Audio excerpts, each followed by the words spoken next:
Dinadawit ng dalawang preso si dating Pangulong Rodrigo Duterte na siya umanong nag-utos na patayin ang tatlong Chinese drug lord sa Davao Prison and Penal Farm noong 2016. Nasa frontline ng balitang yan si Marian Enriquez.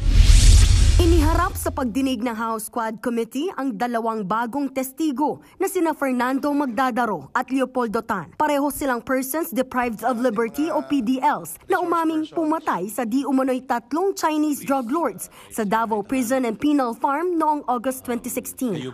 Nagsimula raw ang utos na patayin ang tatlong Chinese detainees nang lapitan si Tan ng kanyang high school classmate na si SPO4 Arthur Narsolis na naka-assign noon sa CIDG Region 11. Ang target, mga Chinese na sina Cho Kin-tong, Jackson Lee at Peter Wang na nakakulong noon sa compound ng Maximum Security Facility. Ang kapalit ng pagpatay, tig 1 milyong piso kada isang Chinese drug lord na mapapatay at kanilang kalayaan. Sinabi niya na may ipatatrabaho ako sa iyo at may basbas sa taas. Baka matulungan ka rin namin na makalaya. Kakausapin ko namin ang presidente. Sinabi pa ni SPO4 Arthur Narsolis na ang mga Chinese na mga ito ay drug lords at galit ang presidente sa kanila. Agad daw tinanggap ni Tan ang trabaho at sinama si Magdadaro. August 13, 2016 daw nang pagsamahin sina Tan at Magdadaro at ang tatlong Chinese sa iisang Bartolina. Dito na raw nila pinagsasaksak ang tatlong Chinese gamit ang mga patalim na bigay umano ng mayor ng Bartolina.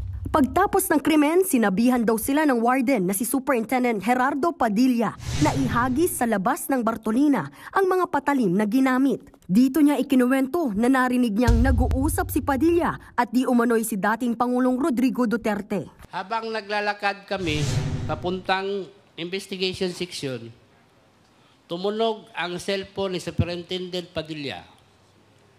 Nakita ko na pinindot ni Superintendent Padilla ang kanyang cellphone.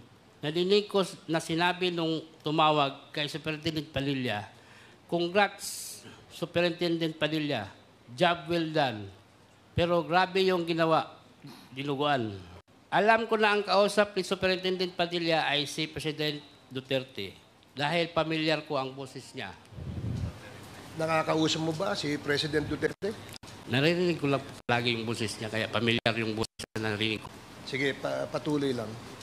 Pagkatapos ng tawag, sabi ni Superintendent Padilla sa mga kasamahan niya doon, tumawag si Presidente nag-congrats sa akin.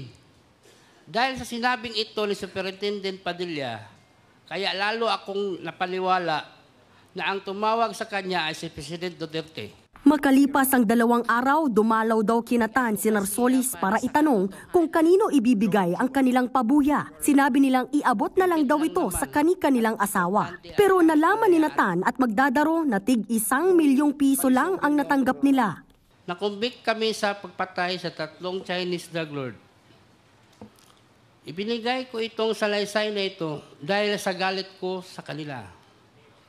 Ginawa naman naming ang pinatrabaho nila pero hindi naman tinupad ang kalayaan na pinangako.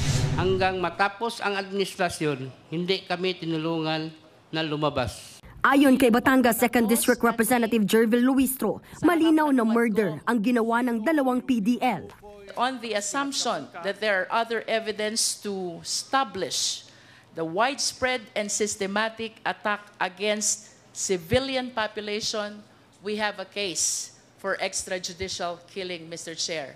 And I urge the honorable members of Quadcom and even of the 19th Congress, this is not only illegal, this is immoral. Let us work together, condemn and fight extrajudicial killing.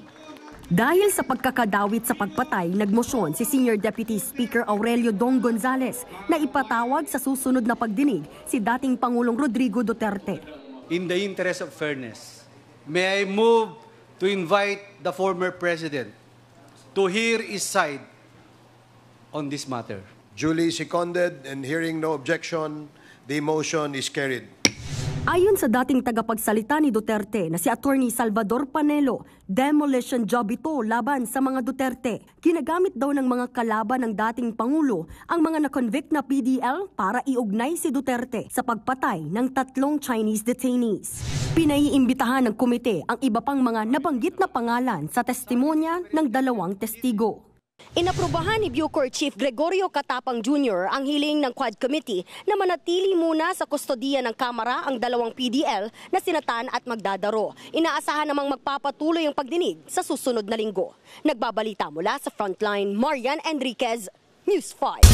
Mga kapatid, Lucy Cruz Valdez po, maging maalam at may pakialam sa mga napapanahong balita sa bansa. Tumutok at mag-subscribe sa News 5 social media pages.